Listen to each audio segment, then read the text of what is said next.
आपण आहोत आता देवगावमध्ये. देवगाव म्हणजे पारगाव जारकरवाडी जिल्हा परिषदातील आणि जारकरवाडी गणातील हे शेवटचं गाव. येथे अरुण गिरे आणि रोहिणी वाळुंज यांचे समर्थक आहेत.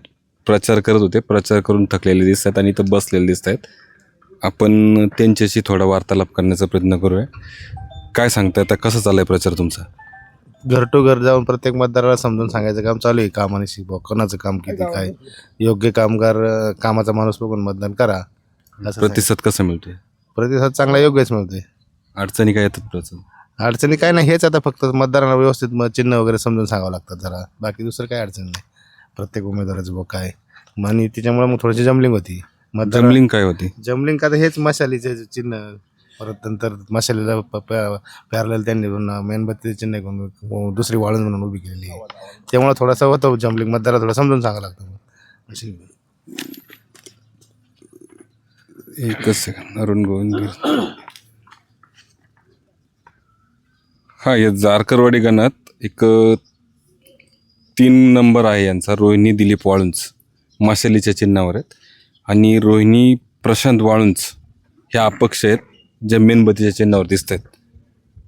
म्हणजे हा जो विधानसभेला ज्यांनी देवदत्त निकम नावाचा एक डमी उमेदवार उभा केला होता, तोच कायचा पॅटर्न इथं परत राबवला आहे का? नाही, तोच पॅटर्न यांनी या इलेक्शनमध्ये लावला आहे.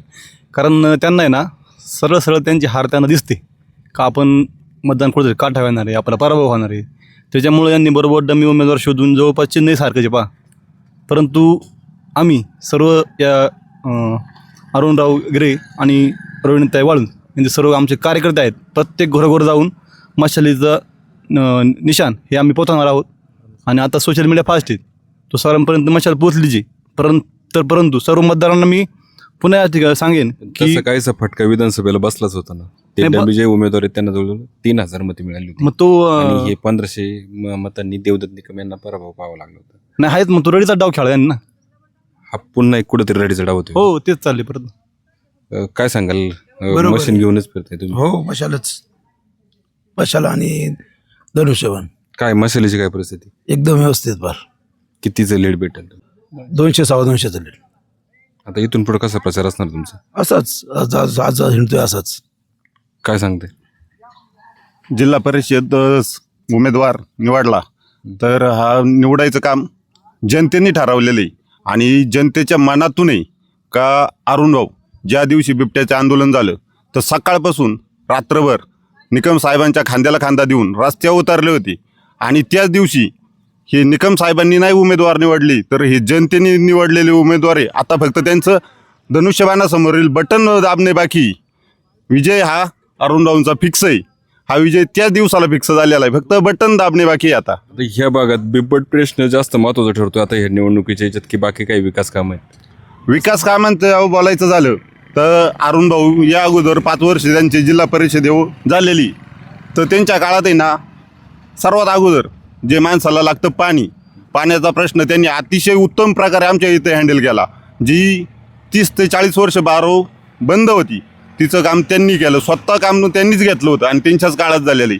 त्याच्यानंतर पाण्याची टाकी, अंगणवाडीच्या खोल्या, वॉल कंपाऊंड, शाळेची वॉल कंपाऊंड, ग्रामपंचायतीची वॉल कंपाऊंड. आता आचारसंहिता चालू आहे, नाहीतर या पाट्यांवरची त्यांची नावं आणि ते ना सर्व तुम्हाला ओपन करून दाखवलं असतं. पण आचारसंहितेचा आपण भंग करू शकतो. कामं झाली ती सर्व त्यांच्याच काळात झालेली. हो, अरुणभाऊंच्या काळात झाली. निवडणूक म्हणलं की साम दाम दंड भेद ह्या सर्व गोष्टींचा वापर केला जातो.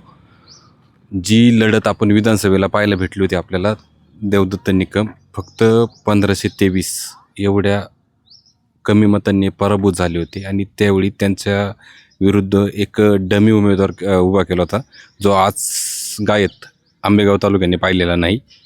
त्याला 2953 मते पडली होती. आणि तीच ट्रिक कुठंतरी आता वापरली जाते की काय, असा कार्यकर्त्यांचा म्हणजे कार्यकर्त्यांना खात्रीच वाटते. कारण आता इथे ह्या जारकरवाडी गणात रोहिणी दिलीप वाळुंज ह्या मशालीच्या चिन्हावर लढत आहेत. आणि त्यालाच अनुसरून खाली 4 नंबरला रोहिणी प्रशांत वाळुंज ह्या मेणबत्तीच्या चिन्हावर लढत आहेत. जर चिन्ह पाहिलं तर नाव आणि चिन्ह पूर्ण साधर्म्य आहे. आता याचा फटका यांना पडतोय की त्याच्या अगोदर मागच्या विधानसभेच्या निकालातून बोध घेऊन हे कार्यकर्ते ते चिन्ह आणि तेथील त्या चिन्हातले संभ्रम दूर करण्यात यशस्वी होते हे पाहावं लागेल. मी विनोद, तुम्ही पाहतात पॉलिटिकल खिचडी. या कार्यक्रमाचे प्रायोजक डॉक्टर साळी यांचे get well multispeciality hospital and test tube baby centre. संपर्क क्रमांक 96 23 23 30 30.